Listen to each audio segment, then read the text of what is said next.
देखते हैं कैसे भारत विभाजन के बाद एक अखंड भारत बनाने का जो सपना था वो पूरा होता है।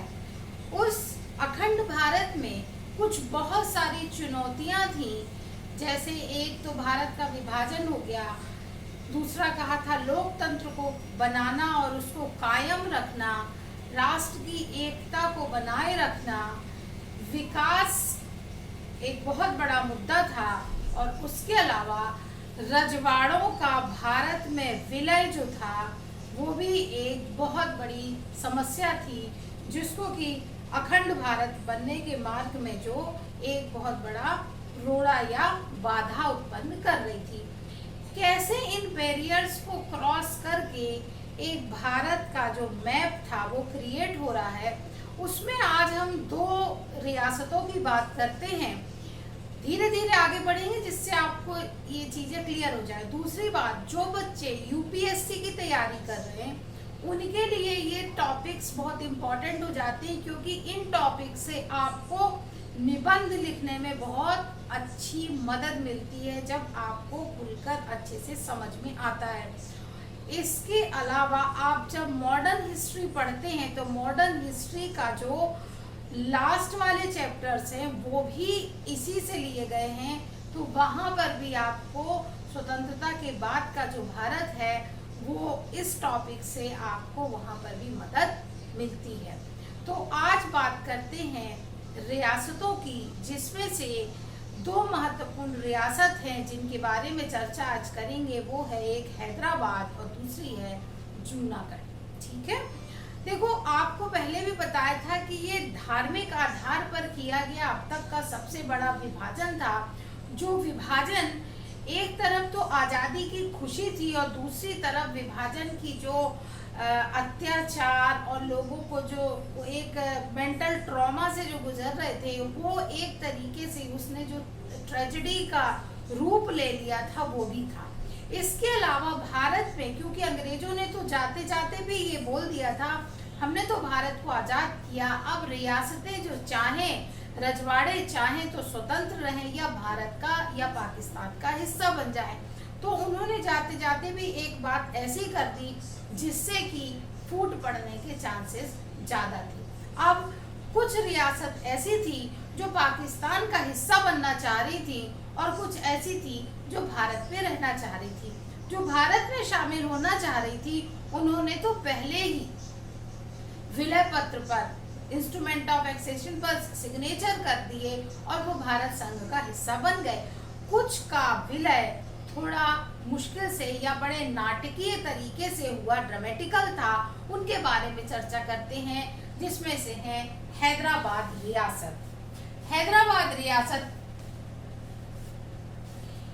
लगभग 1,32,000 स्क्वायर किलोमीटर, वर्ग किलोमीटर में फैला हुआ ये हैदराबाद।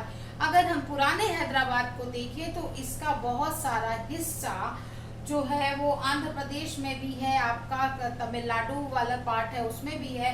तो ये बहुत बड़ी रियासत थी। हैदराबाद का जो शासक था उसका नाम था Nizam Usman Ali Khan. Nizam Usman Ali Khan, match the following में आ जाते हैं ऐसे नेम, तो याद रखिएगा।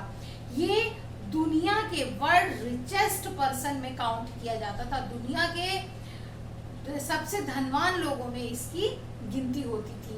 इसके जो इतना लंबी रियासत थी उसमें लगभग 1,40,00,000 लोग, यानी टोटल जो जनसंख्या या टोटल पॉपुलेशन का था उसमें 35% जो थे वो हिंदू थे। वो भारत का हिस्सा बनना चाह रहे थे, लेकिन ये जनाब जाना चाह रहे थे पाकिस्तान में।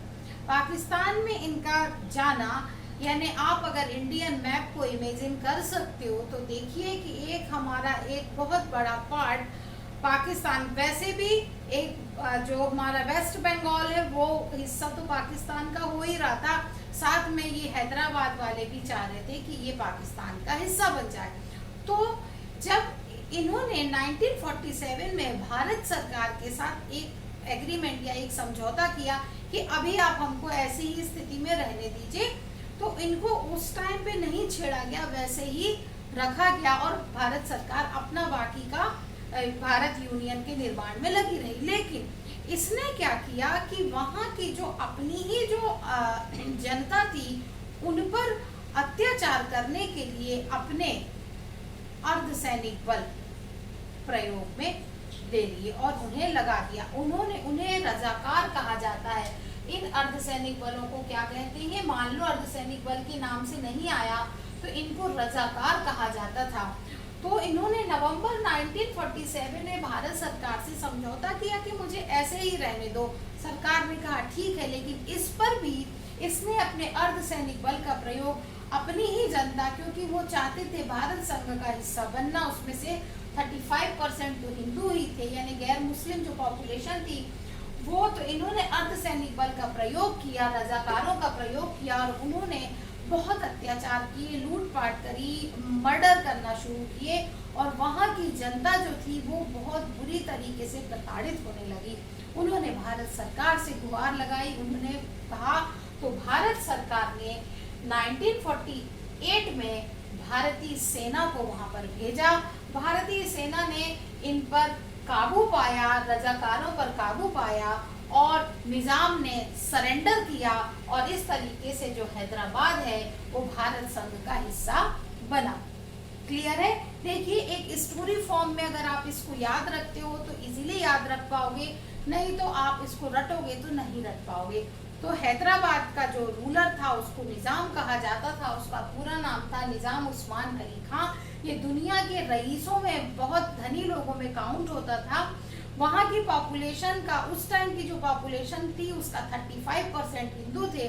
ये भारत में मिलना चाह रहा था निजाम, लेकिन वहाँ की जो जनता थी वो पाकिस्तान में मिलना चाह रहा था। सॉरी, निजाम जो था वो पाकिस्तान में मिलना चाह रहा था, लेकिन जनता जो थी वो भारत का हिस्सा बनना चाह रही थी। नवंबर में भारत सरकार के साथ इसने समझौता करके यथास्थिति रहने की कोशिश की, लेकिन साथ में इसने अपने अर्धसैनिक बल, जिन्हें रजाकार कहा जाता है, उन्हें अपनी ही जनता के अगेंस्ट प्रयोग में ले आए। उन्होंने बहुत ज्यादा अत्याचार किया। अल्टीमेटली 1948 में भारतीय सेना को वहां पर दखल देना पड़ा और उन्होंने रजाकारों पर काबू पाया। निजाम ने सरेंडर किया और हैदराबाद भारत का हिस्सा बन गया। तो ये आपको इसमें जो नाम लिए हैं, जो डेट्स ली हैं, ये याद रखिए। जिन्हें निबंध लिखने हैं वो इसको इसी फॉर्मेट में याद रखिए, तो आपको लिखना आसान हो जाएगा। इसके बाद आते हैं जूनागढ़। आज अभी इनकी बात करते हैं। जूनागढ़ आपको पता है गुजरात है, तो दक्षिण पश्चिम गुजरात में रियासत थी जूनागढ़ जो था, वहां पर मनसबदार भी थे, बाबरियापाड़ और मंगरोल, ये 3 जागीरें भी थी और इसके अलावा पाकिस्तान वाला हिस्सा जो था उसके बीच का समुद्र भी यहाँ पर आता था। वहां के रूलर का नाम था महावत खान। वहां का रूलर कौन सा था? महावत खान। महावत खान साहब भी पाकिस्तान में मिलना चाह रहे थे। महावत खान भी पाकिस्तान में मिलना चाह रहे थे, लेकिन अगर ये भी पाकिस्तान में मिलते तो पाकिस्तान का एरिया और गुजरात में अंदर तक आ जाता, जो कि हमारे लिए एक खतरे की घंटी थी। हमें अखंड भारत का निर्माण करना था, तो वहाँ की जो जनता थी वो नहीं चाह रही थी पाकिस्तान में जाना।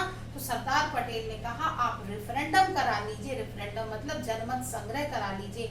उन्होंने जनमत संग्रह कराया तो 99% जनता ने कहा कि वो भारत का हिस्सा बनना चाहते हैं और इस तरीके से जूनागढ़ जो है वो भारत का हिस्सा बन गया। तो रेफरेंडम के थ्रू जूनागढ़ भारत का हिस्सा बना। अब इसके बाद हम जब मणिपुर की बात करेंगे तब उसमें और बताते हैं कि किस तरीके से मणिपुर भारत का हिस्सा बना और भोपाल के नवाब ने क्या किया और भोपाल भारत का हिस्सा कैसे बना। उसके बाद फिर हम कश्मीर पर चलेंगे।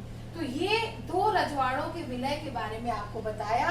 इनके स्क्रीनशॉट्स लीजिए, इनके नाम याद रखिए, इनकी डेट्स याद रखिए और इस तरीके से जो अखंड भारत का निर्माण हो रहा था उसमें रजवाड़ों के विलय की 2 स्टोरी हमने सुनी, उसको आप अपने माइंड में सेट कीजिए जिससे कि आप इसको भूलें नहीं। उम्मीद है आपको समझ में आया होगा। इसमें जनमत संग्रह याद रखना है और इसमें अर्धसैनिक बल रजाकार याद रखना है। ये दोनों चीजें इंपॉर्टेंट है, इसको आप